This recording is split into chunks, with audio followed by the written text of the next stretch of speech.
Fala, nono ano, tudo bem com vocês? Professor Fernando aqui, cumprindo mais uma vez o acordo e entregando para vocês uma revisão a nossa prova mensal da próxima semana, tá? Então é o seguinte, vamos revisar a agenda para que ninguém alegue que não ficou sabendo. Nono ano B, prova na segunda-feira, dia 30 de maio. Quanto nonos anos A e C, prova na quinta-feira, dia 2 de junho, certo? Senhoras e senhores, vamos à luta.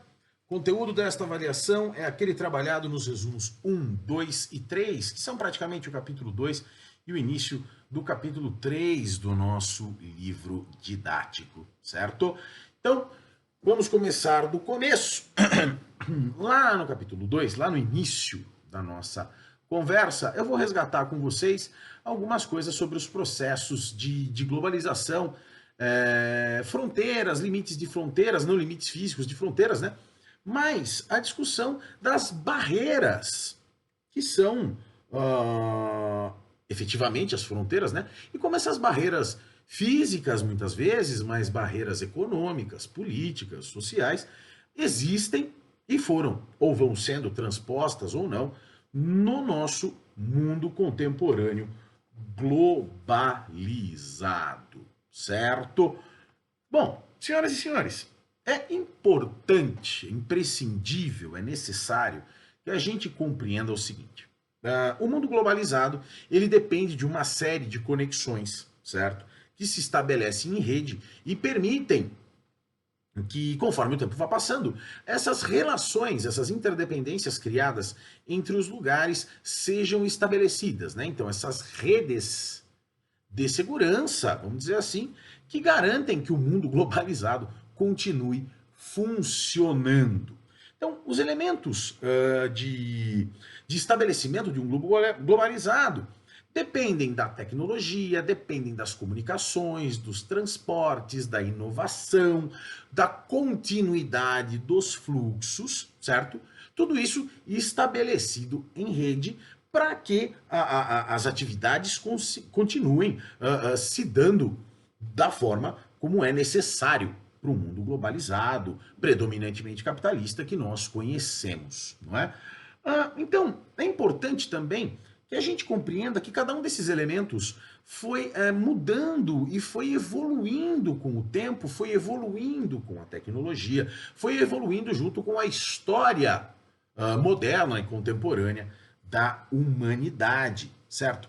Então, é impossível não pensar neste mundo globalizado sem levar em consideração a nossa, enquanto sociedade, né, enquanto espécie, a nossa capacidade, a capacidade humana de transportar coisas, certo? Se num primeiro momento, no início da nossa história, antes de a gente se organizar da forma com que nos organizamos hoje, era necessário que a gente pudesse transportar as coisas que eram nossas, a partir do século XV, com as grandes navegações, com a descoberta, vamos dizer assim, do ecúmeno, né? O ecúmeno é todo o lugar que o ser humano conhece, certo? E o planeta Terra, pelo menos a superfície do planeta Terra, é o lugar que o ser humano conhece, vive, desenvolve suas atividades, suas relações, suas trocas das mais diversas, comerciais, sensoriais, humanas, fisiológicas, antropológicas, não importa. Agora, o fato é que a gente também não pode ignorar que ao longo do tempo, mesmo os pontos dessa rede foram conectados de formas diferentes. Né? Se a gente pega como marco o período das grandes navegações, por exemplo, era necessário que você atravessasse um oceano, no caso do Oceano Atlântico, no caso das grandes navegações que vieram aqui para o Novo Mundo, né, para o continente americano, era necessário atravessar o continente, aliás, o Oceano Atlântico a barco. Não contente a barco a vela. Sabendo, claro, que aquela embarcação, aquele meio de transporte, tinha óbvias limitações, mas não só os meios de transporte tinham as suas limitações, mas bem como a forma de se comunicar, a forma de entender, a tecnologia era muito limitada na época, certo? Não tinha, obviamente, GPS, os mapas, as cartas náuticas eram, claro, muito precárias, muito limitadas ao conhecimento construído até então, mas mais relevante, porém, mais relevante do que tudo isso é entender que naquele momento da nossa história era o que havia de mais moderno. Ora, mas nós conversamos sobre isso em sala. Ao passo em que a humanidade foi evoluindo, ao passo em que a tecnologia foi evoluindo, ao passo em que o conhecimento da humanidade foi evoluindo e que a inovação brota em cada um desses momentos, as relações, o tempo, a própria Terra acaba, de forma figurada, é claro, ficando menor. Por exemplo, se os navegadores demoravam cerca de 90 dias para atravessar o Oceano Atlântico, saindo ali de Portugal ou da costa da Espanha, que seja, para chegar aqui no Brasil, na costa brasileira, no caso ali na Bahia, por exemplo, que foi o caminho que o seu Cabral e sua turma fizeram, hoje, um voo saindo da cidade de Lisboa, tendo como destino o Aeroporto Internacional de Guarulhos, em São Paulo, demora cerca de 9 horas. 90 dias, 9 horas. Se durante muito tempo a humanidade se comunicou através de carta, antes de ter correio, precisava de um fulano chamado mensageiro. Um cara que pegava um pedaço de papel, trepava no cavalo e ia. Hoje, inegável, a gente tem acesso à informação, portanto, as formas de comunicação estão muito mais modernas, que chegam no mesmo instante em que acontecem nos nossos celulares. Ora, tudo isso se dá por N razões. A própria evolução tecnológica, ela explica boa parte desse progresso que nós percebemos. Ora, se a gente parar para pensar, por exemplo, na Revolução Industrial, a Revolução Industrial tira a responsabilidade, vamos dizer assim, do indivíduo, aquele cara, como eu já falei tantas vezes para vocês, que ficava fiando, que ficava tecendo, que ficava costurando individualmente e leva para a fábrica. As fábricas, por sua vez, têm também os seus processos modernizados, a tecnologia avança na produção. O tempo é reduzido, o custo é reduzido. Se antes a gente precisava, sei lá, mandar um telegrama por correio para que uma informação urgente chegasse em algum outro destinatário, hoje basta pegar nosso telefone celular, escrever a mensagem, apertar a setinha verde no WhatsApp e a mensagem chega na hora, ou praticamente na hora, imediatamente para a pessoa. Óbvio, é necessário que a gente compreenda que esses processos eles vêm sofrendo modernizações e inovações ao longo do tempo, mas é imprescindível que a gente compreenda o salto de inovação, o salto de tecnologia pela qual a humanidade, pelos quais, aliás, a humanidade passa principalmente nos últimos 150 a 200 anos. Se a gente parar para pensar, senhoras e senhores, telefone celular era um negócio praticamente impensável cerca de 30 anos. Eu tenho 36. Um avião que é capaz de deslocar, sei lá, 500 pessoas de um continente para outro em questão de horas. Ou que é capaz de deslocar cargas pesadíssimas de toneladas em questão de horas, atravessando um oceano. Tudo isso nasce, claro, da inteligência humana, da intuição humana, da inovação, da capacidade de inovação humana, mas também de um mundo cujas,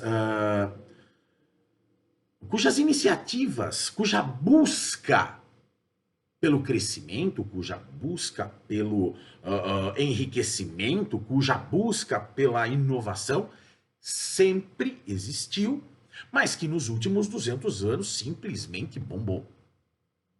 A gente estudou no último bimestre os processos e as fases das revoluções industriais desde o século XIX até hoje, e é inegável que a forma com que nós vivemos, que a maneira com que a gente compreende o mundo evolui. E não só evolui, mas, como eu disse no começo, ela encolhe o mundo. Não que o mundo fisicamente tenha ficado menor, mas nós, seres humanos, e aquilo que nós inventamos, aquilo que nós desenvolvemos, a tecnologia que nós alcançamos, permite que a gente vença distâncias com mais velocidade. Inclusive, vença distâncias de forma instantânea. Falamos exaustivamente sobre isso, comentei com as senhoras e com os senhores, por exemplo, perguntei-os, questionei-os sobre quem já tinha viajado de avião, sobre a nossa vida, tentar imaginar a nossa vida sem ter esta ferramenta para nos ajudar.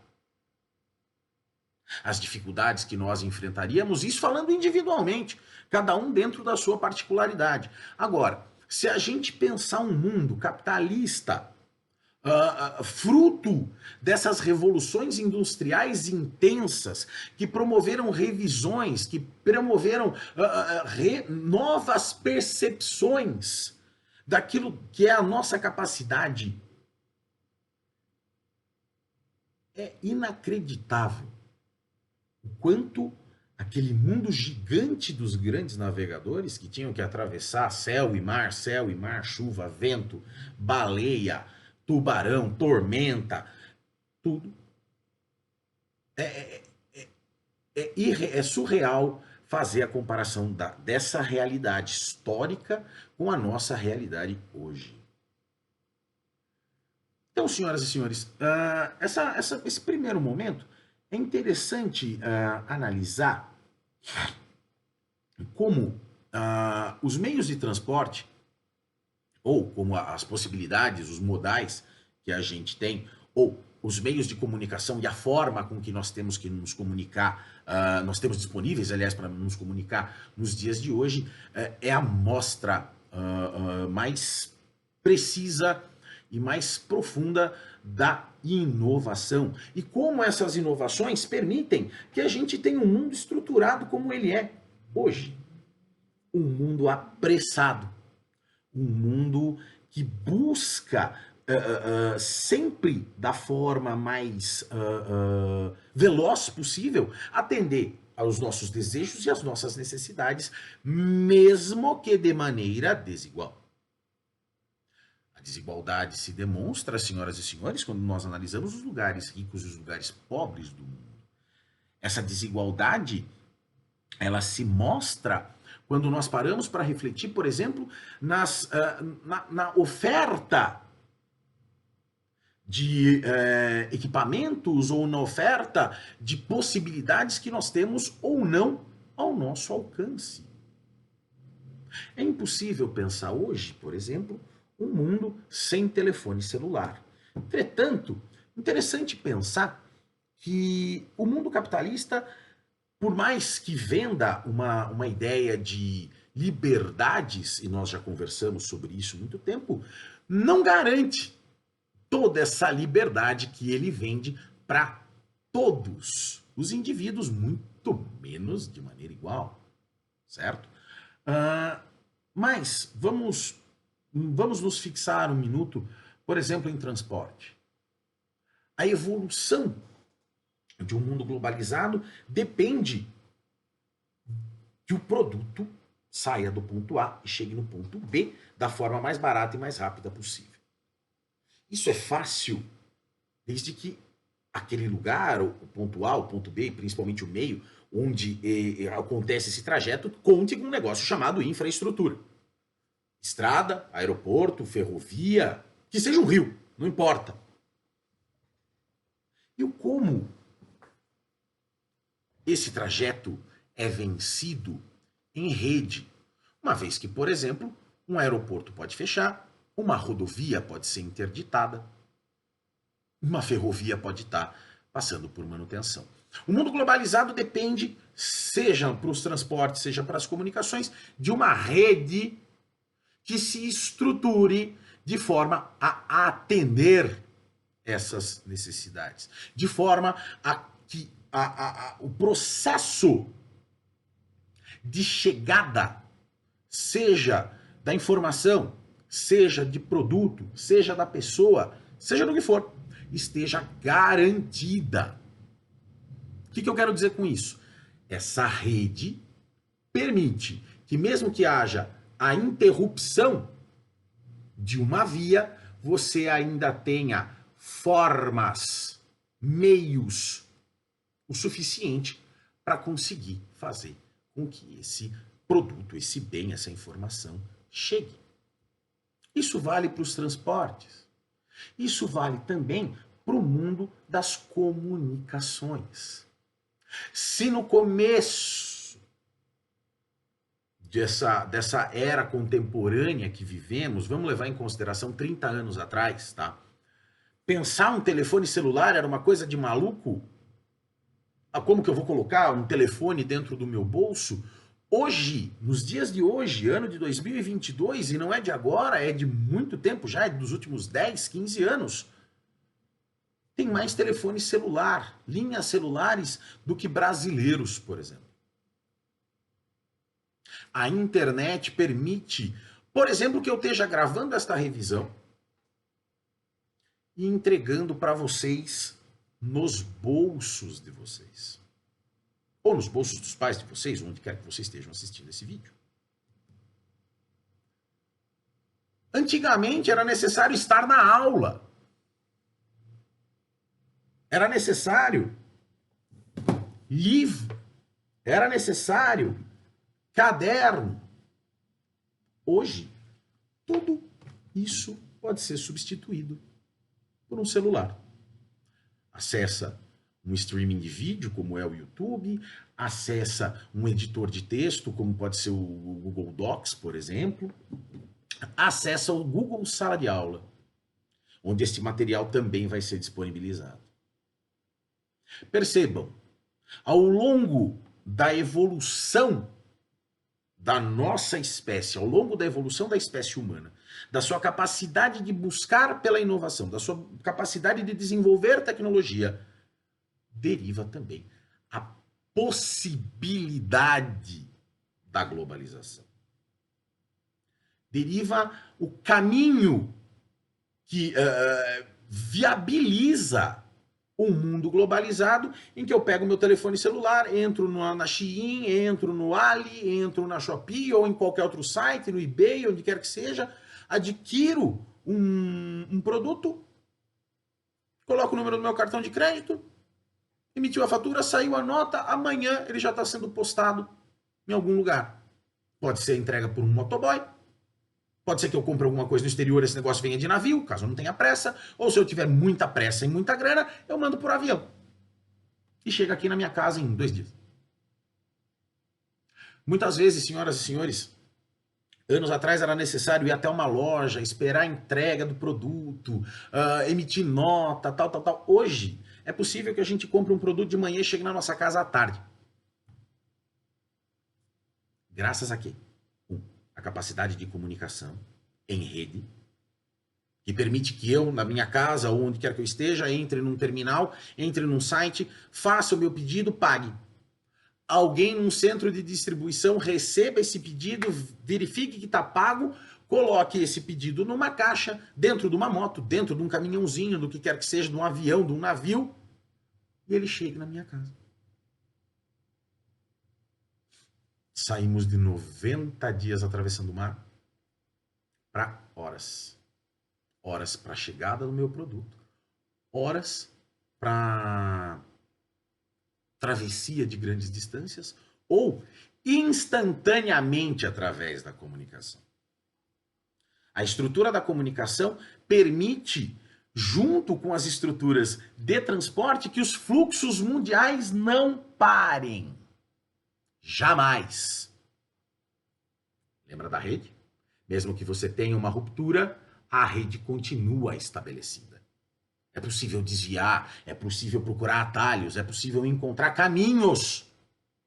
E são esses caminhos que permitem que a gente tenha o mundo da contemporaneidade. Permite que a gente fique sabendo do que está acontecendo na Europa, no meio da Europa, e entender que uma guerra que está acontecendo no meio da Europa vai influenciar o custo do meu combustível, da gasolina que eu ponho no meu carro aqui no Brasil. Assim. Ora, pensar em fluxo é pensar em movimento. Esse movimento é o movimento das informações, esse movimento é o movimento das mercadorias, esse movimento é o movimento dos transportes, esse movimento é o movimento da tecnologia, esse é o movimento da humanidade. Não vou julgar as razões pelas quais esses movimentos são mais ou menos acelerados, apesar disso ser impresso no espaço geográfico. Chegaremos lá. Mas o fato é que é o seguinte: o comércio internacional, o fluxo de informações nunca foi tão grande na história da humanidade. Mesmo com a ressalva que fiz no começo desta conversa, considerando que o progresso, a inovação, o impacto que a gente tem dessa fusão, transporte, comunicação, inovação, produção, tenha 150 a 200 anos vindo das revoluções industriais. Agora, fato é que a gente não consome só produto. Nós consumimos ideias, nós consumimos moda, nós consumimos tendências, nós consumimos influências. E a gente já conversou sobre isso há muito tempo. E essa influência, é claro que interfere na nossa vida.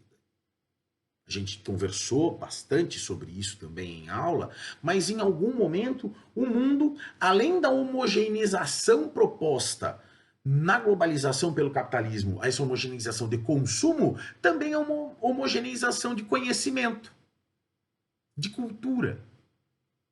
Afinal de contas, a globalização viabiliza de alguma forma que eu consuma aqui no Brasil, que eu consuma nos Estados Unidos, que eu consuma na Alemanha, que eu consuma no Japão, que eu consuma na Indonésia, que eu consuma no Egito. Percebam, o movimento da globalização, ele também funciona como um homogeneizador de pensamentos. Afinal de contas, a moda é uma tendência de tal lugar, que interfere na nossa vida aqui. E o contrário também, eventualmente, por exemplo, a moda brasileira pode interferir em outros lugares. É o caso das Havaianas, caso vocês não saibam. Você compra um chinelo Havaianas no Brasil a R$13, você compra nos Estados Unidos a $200. Moda. Ela é universal de alguma forma. Nós usamos marcas, aqui ó, nós usamos marcas de outros lugares. Nós temos produtos feitos em outros lugares. Nós consumimos também a cultura de outros lugares. Uma vez que a globalização somada ao capitalismo exige esse comportamento para que os fluxos continuem rodando. Por outro lado, essa mesma homogeneização da cultura nos nivela, mas o capitalismo, através da globalização, também permite que a gente crie a identidade própria. Aquele produto exclusivo, aquela forma ou aquele produto, aquele bem, aquela coisa que nos identifica. O que me faz ser o Fernando, o que faz cada uma das senhoras e dos senhores serem quem são. E isso não vale só para vocês, vale para os seus pais, para os seus avós, para os seus amigos, tio, primo, sobrinho, gato, papagaio, não importa. Mas o fato é que a globalização, essa novidade, que é essa integração em rede, não só possibilita a interdependência entre lugares, é claro que possibilita, mas também corta raso Ou seja, eu, enquanto capitalista, eu, enquanto agente da globalização, quero garantir atingir a maior quantidade de pessoas possível para que eu possa finalmente ganhar dinheiro. E do outro lado do balcão, eu, enquanto indivíduo, quero não só estar inserido dentro de uma realidade que contempla a todos, mas também quero de alguma forma me destacar. Dessa forma, a globalização meio que entra em conflito com tradições e com culturas.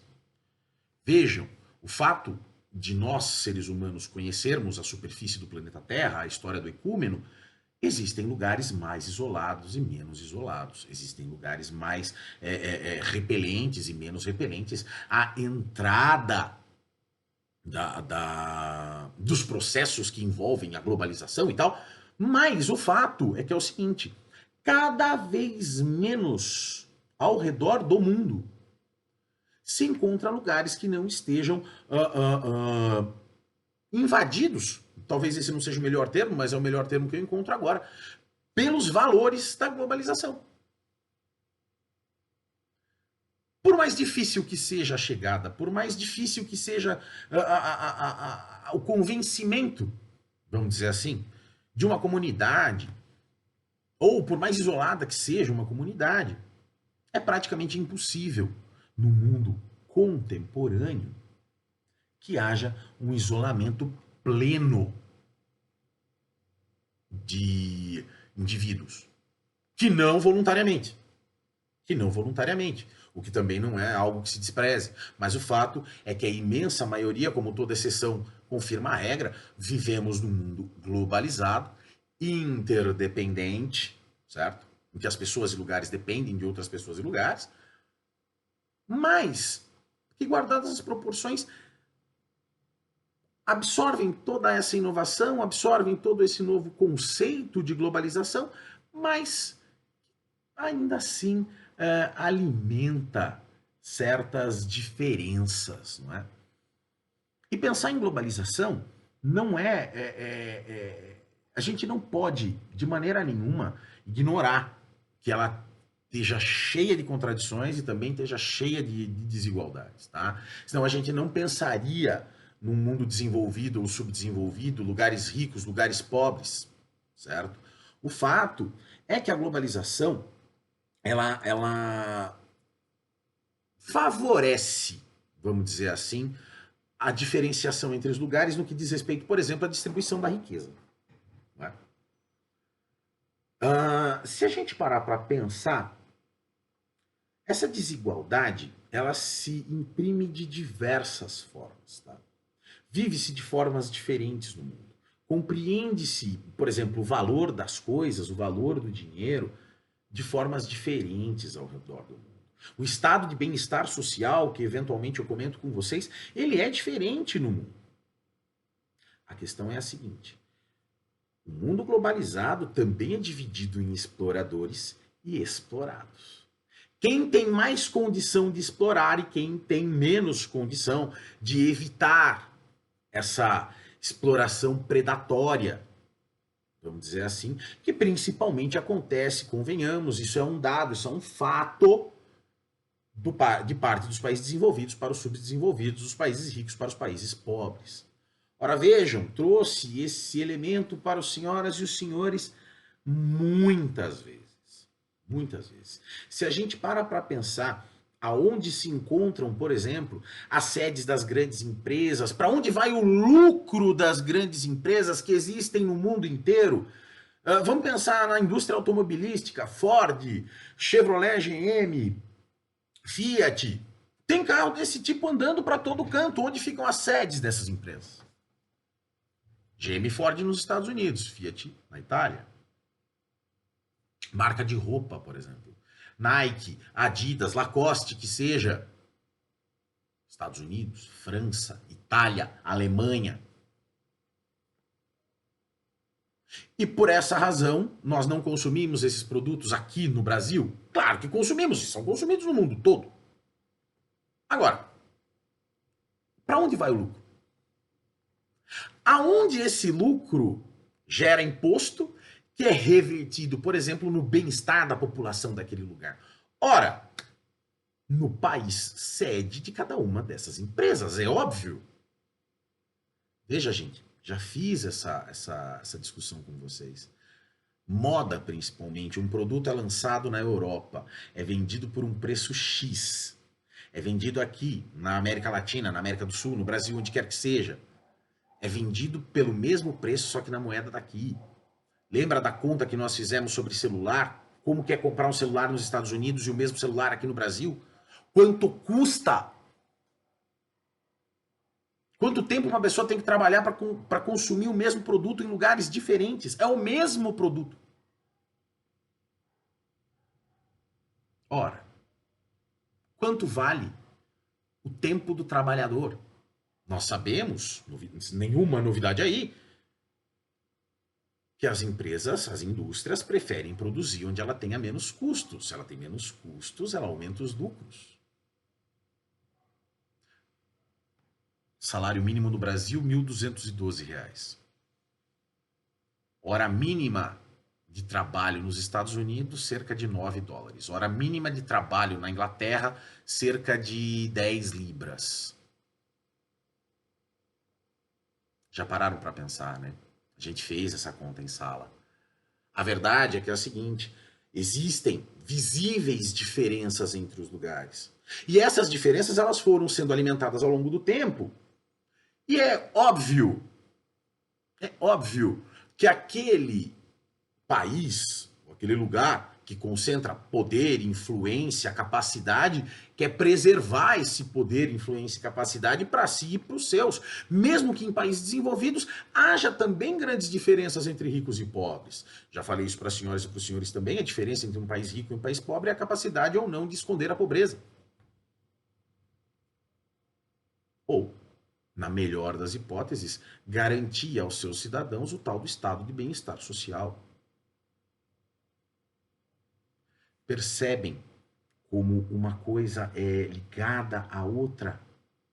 Percebem como circunstancialmente a gente acaba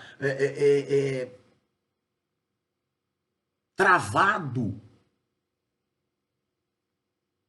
por uma mera razão de capacidades e influências. Ora, se a globalização, se o capitalismo nasce no norte ou se desenvolve, se aprimora no norte, e não é uma mera questão geográfica, é nítido que essa perspectiva e essa percepção reflete nos países mais pobres. Como que isso se reflete? Numa distribuição de renda tosca, em grandes volumes de pessoas em situação de pobreza e vulnerabilidade. Porque, afinal de contas, falamos muito sobre vulnerabilidade, senhoras e senhores. Para uma empresa capitalista, globalizada, me interessa o custo. Se você me cobra mais caro, eu vou no teu vizinho que é mais barato. Se vire. O indivíduo, nós falamos sobre isso várias vezes, o indivíduo para qualquer empresa é uma carteira que anda. É só uma carteira. Quanto que uma empresa consegue tirar de cada um de nós como indivíduo? E principalmente, consumir é desejo de ter. Olhe como a matemática da globalização, somada, claro, ao capitalismo, e aqui não cabe nenhuma crítica, é só uma constatação, é muito refinada e muito simples. Eu te ofereço um produto. Você se vira para comprar. Você se vira para comprar porque você quer fazer parte daquele grupo maior. Quer se sentir parte, quer se sentir pertencendo a algo. E assim a mágica acontece. Não tem nada de mágico. Nada. Nada.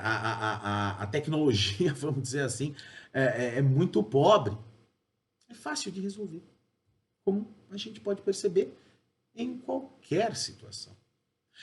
Por essas e outras razões, é claro que a gente encontra pontos imensos e profundos de concentração de pobreza no mundo. Entendam, a pobreza ela é multidimensional, tá, gente? Pobreza não é só dinheiro, tá? Pobreza não é só não ter dinheiro. Pobreza é não ter saúde, pobreza é não ter educação, pobreza é não ter casa, poder é não ter condição de se alimentar, pobreza é não ter acesso ao mínimo. Da mesma forma que pobreza é exclusão social, prática do convívio, e que se repete em diversos lugares do mundo. Por quê? Porque essa rede tenta garantir aqueles que são donos da produção mantenham suas produções. É interessante para mim manter, me imaginando como uma indústria, né, como uma empresa, um grande capitalista, enfim. É interessante para mim manter a pobreza. Porque ao passo em que eu mantenho a pobreza, eu diminuo meu custo. De toda forma.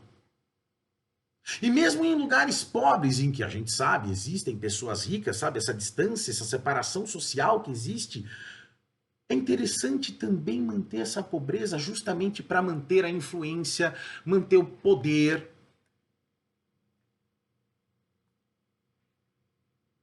Rede. Rede. É importante para mim manter a roda girando. Da mesma forma que é importante para mim não permitir que essa roda pare. Mais do que isso, ela deu um golpe. Manter a pobreza e a existência da pobreza, não à toa, é fácil de identificar. Se a gente parar para pensar novamente nos países do Sul e nos países do Norte, onde se encontra a pobreza?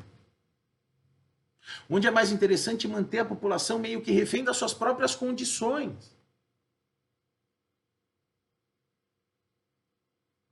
Seja para manter os interesses, o lucro, os ganhos de um grande produtor, de uma grande empresa ou de grandes empresas, seja para manter uma elite local com acesso exclusivo às benesses da vida. Ora, só existe gente pobre porque eu posso comparar com gente rica. Nenhuma novidade eu estou dizendo para as senhoras e para os senhores. Parar para pensar nas realidades mundiais, regionais e locais é também perceber a repetição desses padrões em escala. Não estou falando que todo mundo é o Elon Musk, não estou falando que todo mundo é o Jeff Bezos, não estou falando que todo mundo é o Bill Gates, mas é aquela pequena autoridade que existe no bairro. E o dono da boca? E o bandidão da vila? Ah, professor, mas eles trabalham, ou eles são, tem duas formas de você pensar. Ah, eles são criminosos e têm que ser presos e tal. Tá certo, tá certo. Eles são criminosos e têm que ser presos. Do ponto de vista do capitalismo, são só empresários. Não estou dizendo que está certo. Mas do ponto de vista do dinheiro, é alguém desenvolvendo uma atividade e recebendo o lucro da sua atividade. Por outro, lembra aquele negócio do consumo homogêneo, da vida homogênea? Ele sai do homogêneo. Ele se destaca no homogêneo. Ele tem mais do que os outros. Cruel pensar a globalização dessa forma. Se a gente pensa a globalização como o professor Milton Santos dizia, como fábula, como perversidade, como possibilidade, tudo é possível. Mas o fato é que, na riqueza, a globalização é uma fábula. Na pobreza, a globalização é uma perversidade. Estruturada. Ela é feita para se manter em pé. E isso a gente não pode, de forma nenhuma, ignorar. Mas pensando nisso, o mundo se organiza. O mundo se organiza do mesmo jeito que a gente se organiza em grupos de amigos, em grupos de colegas, parceiros, para tentar dar uma equilibrada nessas relações, não é? Então, baseado nisso, surgem no mundo, ao longo de sua história, as tais das organizações ou organismos internacionais, tá? Que são fruto justamente dessa intensificação das relações internacionais vindas da globalização. Se eu reconheço no outro uma necessidade que pode ser a minha também, pô, vamos dar a mão, vamos se ajudar. Ou, se eu reconheço no outro um terceiro que está explorando nós dois, a gente também se junta para deixar de ser explorado. Mas vamos por partes para tentar entender mais ou menos a dinâmica desses organismos, né? A questão, senhoras e senhores, é que é o seguinte: num primeiro momento você precisa pensar, pô, tem gente que é ligada ao governo, tem gente que não é ligada ao governo, tem gente que depende de ajuda política, tem gente que não depende e tal. Vamos separar, tá? Vamos pensar primeiro em organizações não governamentais, tá? Organizações não governamentais, como o próprio nome diz, não têm relações com governos, tá bom? Normalmente, elas têm uma preocupação e prática mais ligada à realidade social dos lugares, né, ou das pessoas. Normalmente não têm fins lucrativos, ou seja, elas existem e tomam doações ou vendem produtos para se manter e manter as suas atividades, né? E normalmente, mais normalmente ainda, ela conta com voluntariado. Ou seja, são pessoas, indivíduos que reconhecem nas dores do mundo, vamos dizer assim, a necessidade de ajudar. Certo? Então eu trouxe para vocês alguns exemplos, né? Eu lembro em aula, eu trouxe o Greenpeace, o WWF, a Cruz Vermelha, o Crescente Vermelho. Todas essas entidades, elas não têm conexão direta com o governo, ou com um político, ou com uma, sei lá, alguma entidade com poder institucional. Não. São indivíduos que reconhecem no mundo, no planeta, as realidades individuais de cada lugar e, poxa, preciso ir lá dar uma força. Certo? Então, são iniciativas espontâneas de pessoas que percebem o mundo de uma forma igualmente globalizada, mas que dedicam muito mais força, muito mais atenção, muito mais potência de fazer em algo social. Em algo que atinja pessoas em real necessidade. Certo? Médicos Sem Fronteiras, por exemplo. Entre outros tantos exemplos que a gente encontra por aí, de iniciativas que partem de indivíduos que reconhecem no mundo uma necessidade para a qual eles podem trabalhar. Trabalham em área de conflito, trabalham em áreas cuja insegurança alimentar é tremenda. Para quem não sabe, insegurança alimentar é o indivíduo não ter certeza que ele vai comer naquele dia. E isso se dá de várias formas, gente. É por conta de uma crise climática qualquer, uma seca desgraçada, uma enchente gigante. Pode ser por conta das pessoas que moram em áreas de conflito, por exemplo.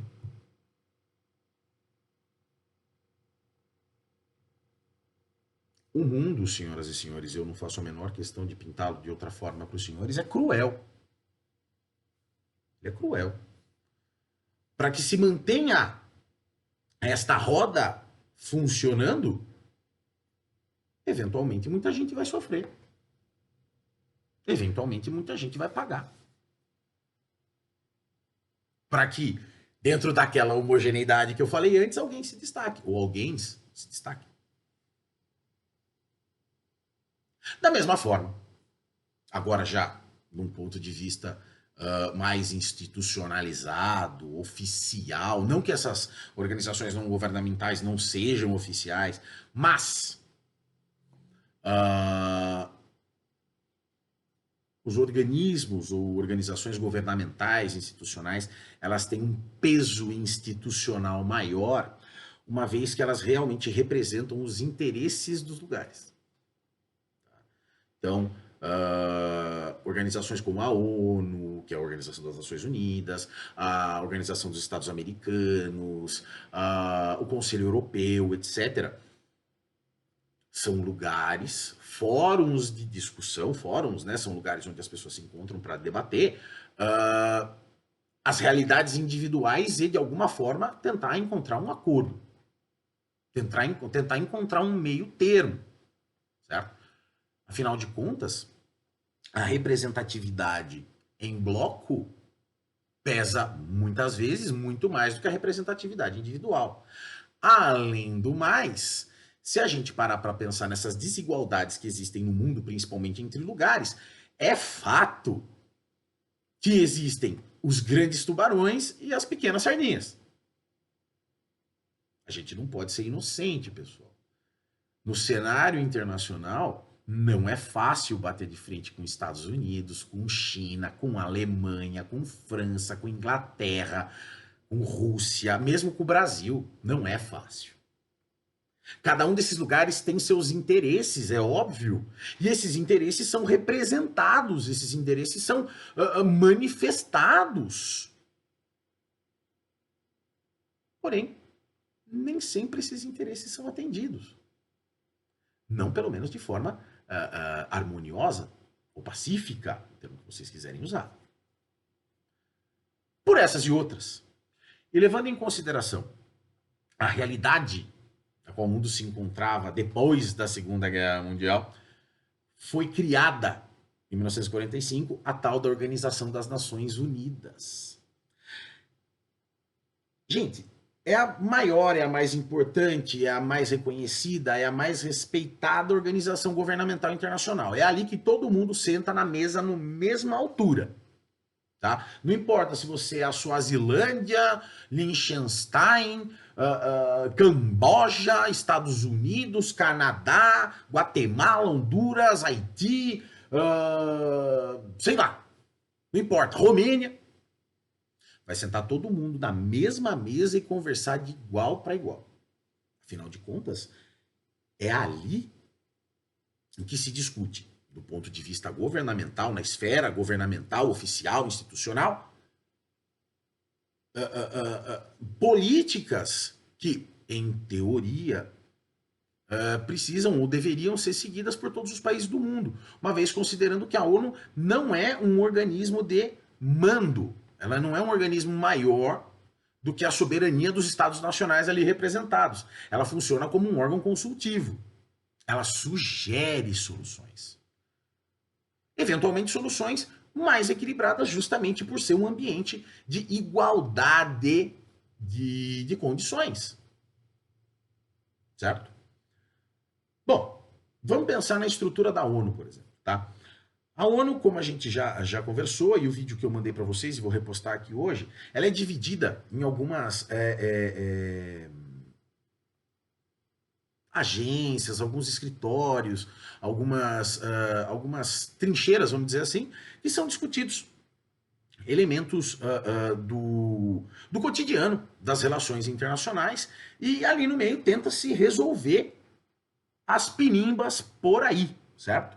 Então, a ONU tem a Assembleia Geral, que é o órgão que todos os países membros podem falar, podem votar, podem se posicionar e vão ali debater. O secretariado, né, o secretariado geral da ONU, que é quem avalia tudo que está acontecendo ali nas discussões que são levadas à Organização das Nações Unidas. O Conselho Econômico e Social, que estuda o desenvolvimento, a coordenação de atividades econômicas, sociais, culturais, também no mundo inteiro, então uma coisa mais leve. A Corte Internacional de Justiça, por favor, não confundir com o Tribunal Penal Internacional, tá?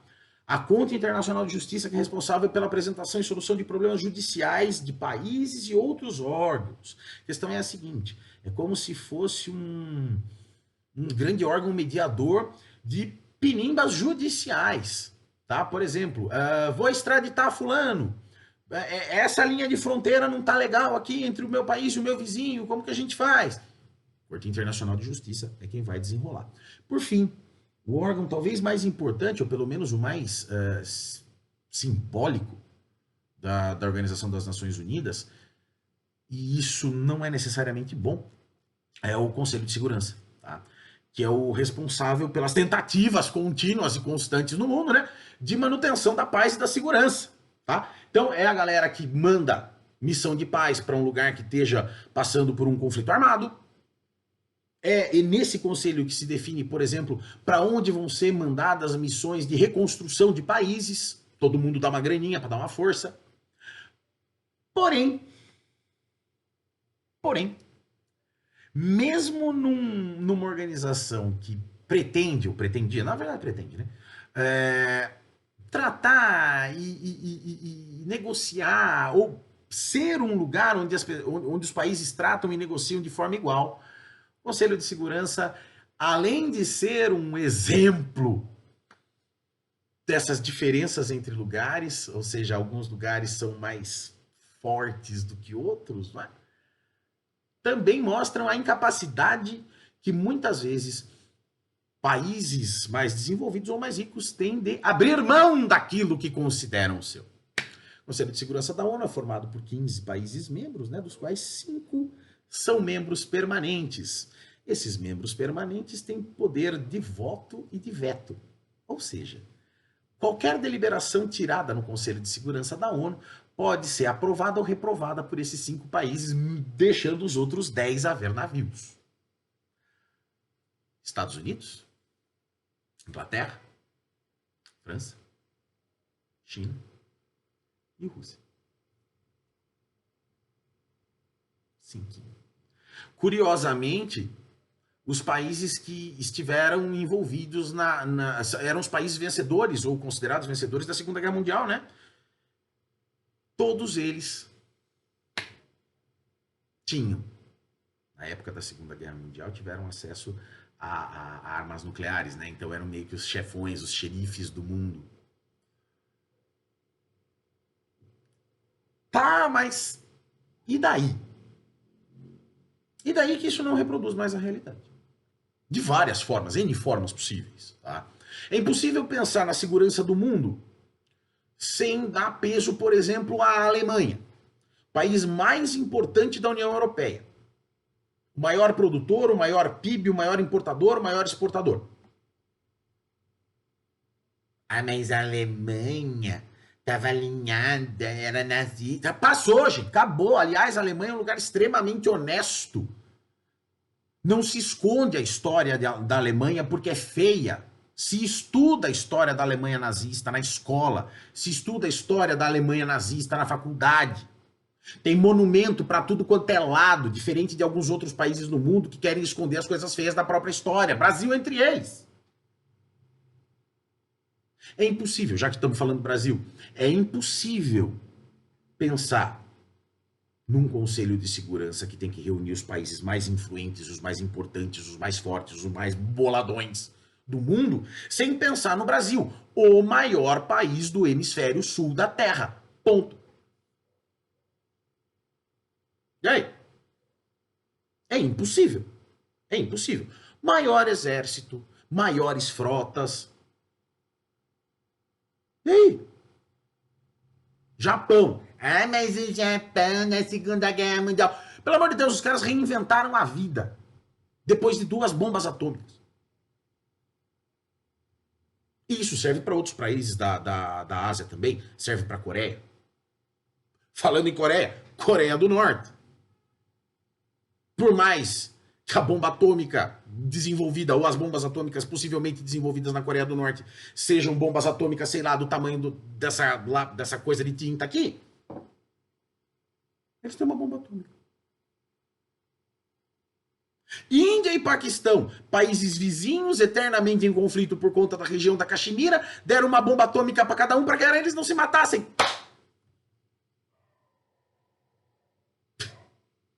Um é o segundo país mais populoso do mundo, 1 bilhão e 300 milhões de pessoas. O outro é o 6º, passou o Brasil. Entendam, senhoras e senhores. Organismos internacionais funcionam como mediadores, certo? Na essência tá ótimo. Mas na prática, para pensar se todos os organismos internacionais estão organizados de forma a representar a realidade do mundo, hoje, não de 1945. Certo? Ainda falando de ONU, claro, como eu falei, a ONU não é só uma coisa, né? Nem só esses 5 pontos sobre os quais ela se baseia, mas também ela é composta por agências, né? Agências especializadas, programas, fundos específicos para desenvolvimento de ações mais diversas em diversos lugares do mundo. Aqui entra o Banco Mundial, entra o Fundo Monetário Internacional. Pergunta para os seus pais como que era no tempo do presidente Fernando Henrique Cardoso quando falava de Fundo Monetário Internacional. Organização Mundial da Saúde, um abraço para o nosso amigo Tedros Adhanom, o homem da vacina. Graças a Deus que forçou. Sabe? A Organização das Nações Unidas para Agricultura e Alimentação, que é a FAO, a Unicef, que é o Fundo das Nações Unidas para a Infância, são vocês.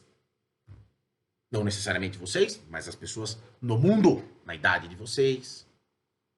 A Unesco, que trata de ciência, cultura e educação, que é a entidade que tenta, pelo amor de Deus, preservar um pouquinho do registro histórico da história da raça humana. Vamos preservar isso aqui. Não vamos destruir esse monumento. Num primeiro momento parece, nossa, mas que gente chata. Não, não é isso não.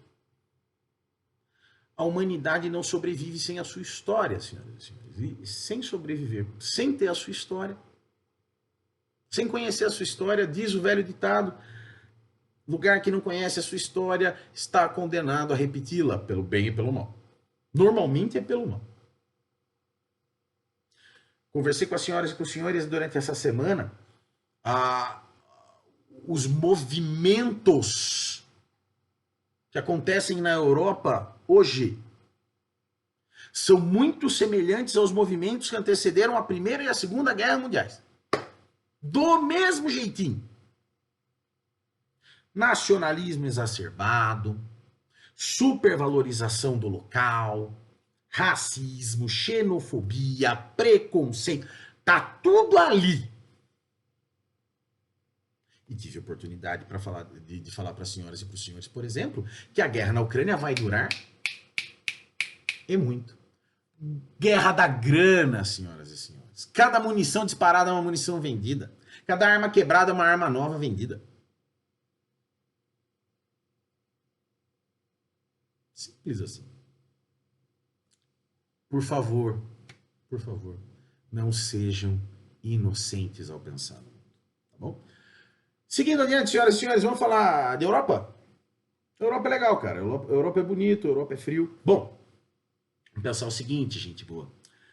Europa, um dos menores continentes, 7% da superfície imersa, né, da Terra. Um pouquinho menos de 10% da população do mundo ali concentrada na Europa, mas ainda assim, bomba. Mega importante, centro de inovação, centro de pesquisa, centro de poder e de decisão de governos, de empresas, enfim. A relevância da Europa dispensa apresentações, tá?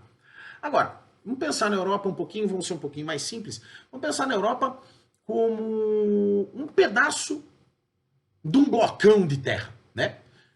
A Europa vai ali do Oceano Atlântico até o Cáspio, ou até os Urais, vai do Mar do Norte até o Mediterrâneo. É um pedacinho pequenininho de terra. Mas ela não existe sozinha, não é uma ilha, não está isolado, tipo o continente americano, que tem mar por todo lado, não. A Europa está colada com a Ásia, certo? Então, se a gente vê em qualquer mapa, na verdade, o blocão de superfície é a Europa com a Ásia, que recebe o criativo nome de Eurásia. Ah, que legal.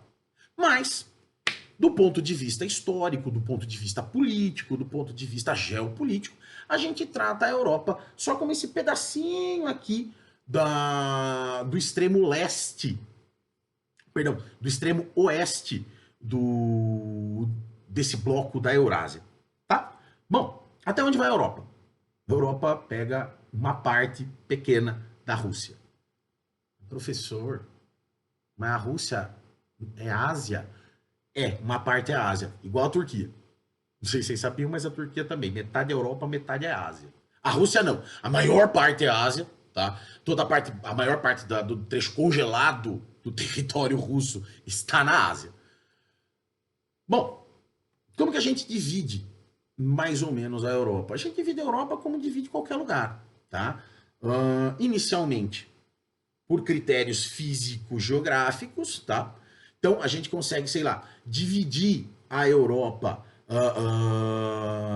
em 5 pedaços, né?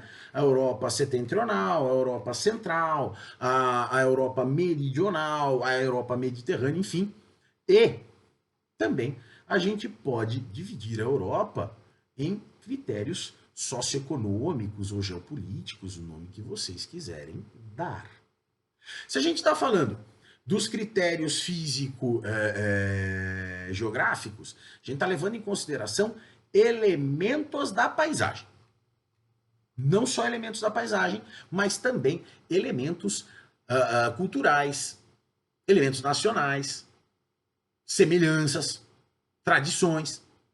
Por exemplo, a parte da Europa que vive aqui na Península Ibérica, Portugal e Espanha, tem hábitos alimentares completamente diferentes de quem vive, sei lá, na Bélgica, bem no meio da Europa. E tem hábitos alimentares também igualmente diferentes de quem vive, sei lá, na Suécia, na Noruega, na Finlândia, na Islândia. Os países e povos que moram próximo do Mediterrâneo, os países e povos que moram perto do Mar do Norte, os países e povos que moram perto do Oceano Atlântico. Ou os países e povos que moram perto da Rússia, ali no Cáucaso, por exemplo. Importante que a gente considere. Elementos físico-geográficos da Europa são aqueles que levam em consideração questões geográficas propriamente ditas, da paisagem, né? Olha, o meu país termina aqui onde começa essa montanha e o outro começa do outro lado, beleza? E outros elementos que fazem muito parte da paisagem e da própria vida, né? Das pessoas, do cotidiano das pessoas. Por outro lado, a gente também tem, claro, a divisão socioeconômica e geopolítica. Ora, senhoras e senhores, inegável, e essa divisão tem,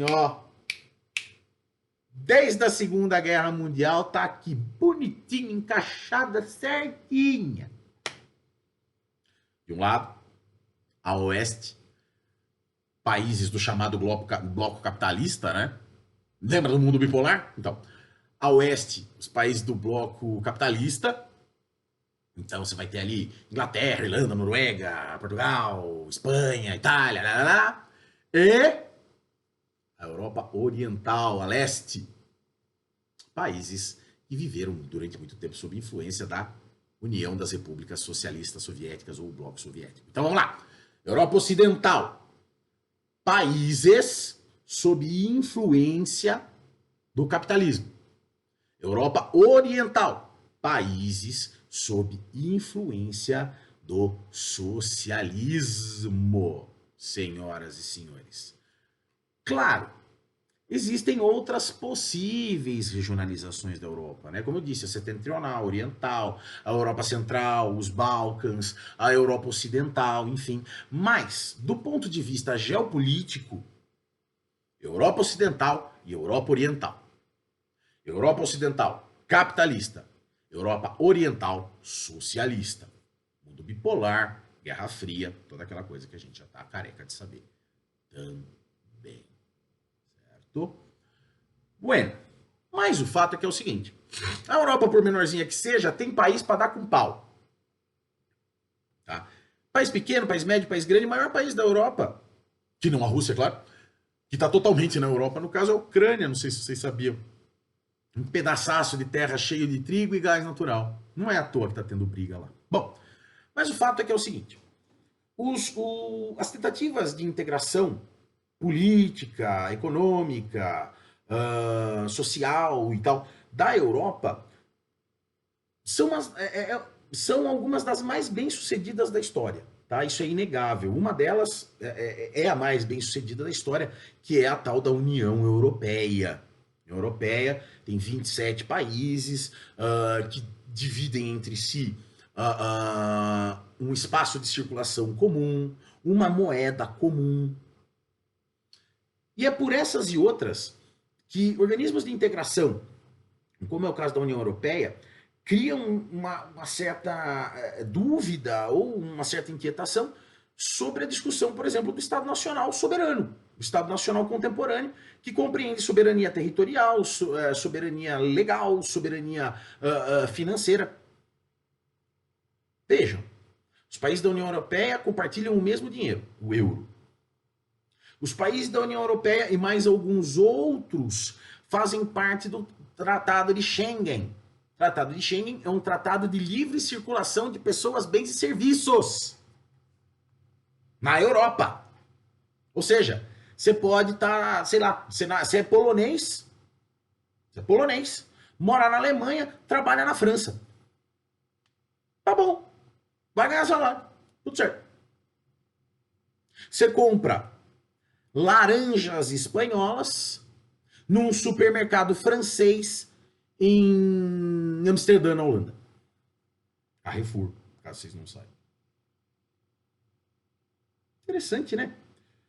Mas é importante, o que é importante desse trecho aqui? É pensar no seguinte, as iniciativas de integração, elas servem realmente para, como nos organismos internacionais, tentar dar uma equilibrada nas coisas. Há vantagens, é claro. Há vantagens de você poder agir em bloco, há vantagens de você chegar com seus parceiros de bando mesmo e vamos lá, vamos negociar, vamos tentar encontrar alguma coisa que seja vantajoso para todo mundo.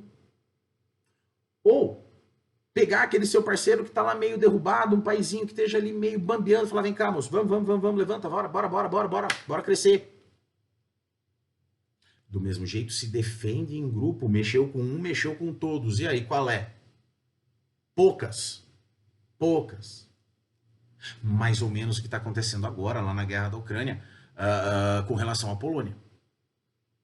A União Europeia acha imprescindível que a guerra se mantenha só na Ucrânia. Por isso, tanta grana ali. Porque se essa guerra, se chega uma bala perdida na Polônia, uma bomba mal lançada, um míssil perdido, que caia na Polônia, é a União Europeia inteira indo para abrir. Vantagens, mó legal. Por outro lado, você cria também um ambiente de preconceitos, né?